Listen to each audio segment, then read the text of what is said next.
With Hamas on Monday agreeing to a three-phase deal that includes a ceasefire and hostage for prisoner swap, initial indications from Israeli officials was that the agreement was a no-go because the terms were inconsistent with Israel's demands. As it now prosecutes a military offensive in Rafah that again places diplomatic and humanitarian efforts in jeopardy.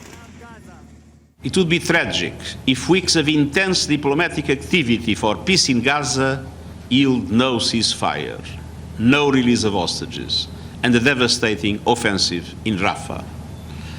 I reiterate my appeal for both parties to show the political courage and spare no effort to secure an agreement now, to stop the bloodshed, to free the hostages, and to help stabilize a region which is still at risk of explosion.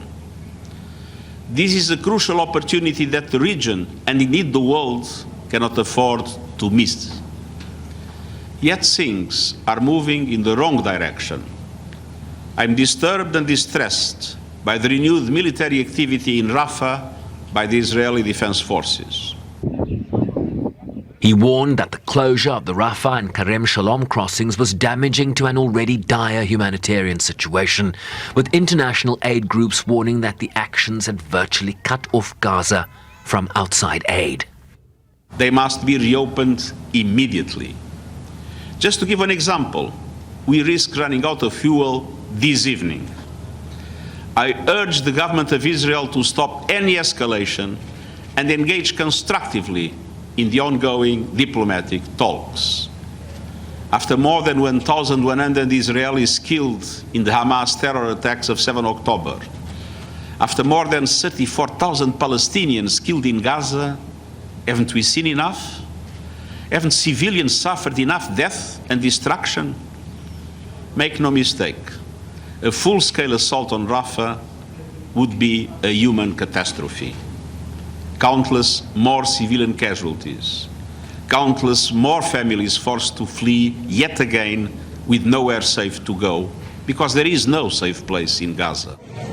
Rafah, a city in southern Gaza with a population of 275,000 before the war, has since been sheltering over 1.2 million people displaced from other parts of Gaza, many now living in sprawling tent cities and largely reliant on humanitarian aid.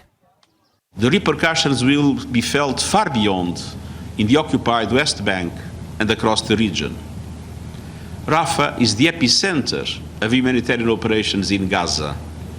Attacking Rafah will further upend our efforts to support people in dire humanitarian straits as famine looms. International humanitarian law is unequivocal. Civilians must be protected whether they leave Rafah or stay in the city. International humanitarian law must be respected by both parties. And I also remind Israel of its obligation to facilitate the safe and unimpeded access of humanitarian aid and staff into and across Gaza. Even the best friends of Israel are clear. An assault on Rafah would be a strategic mistake, a political calamity, and a humanitarian nightmare. Guterres further appealed to those countries with influence over Israel to do everything in their power to avert even more tragedy in Gaza. The UN chief further emphasized that it was time for the parties to seize the opportunity to secure a deal for the sake of their own people. The White House earlier indicating that ceasefire negotiations along with mediators Qatar and Egypt were continuing with parties in Egypt's capital, Cairo, on Tuesday, where the terms of the ceasefire deal will be further thrashed out in what Guterres called a decisive moment for the Palestinian and Israeli people and for the fate of the entire region. Shervin Riceby's SABC News, New York.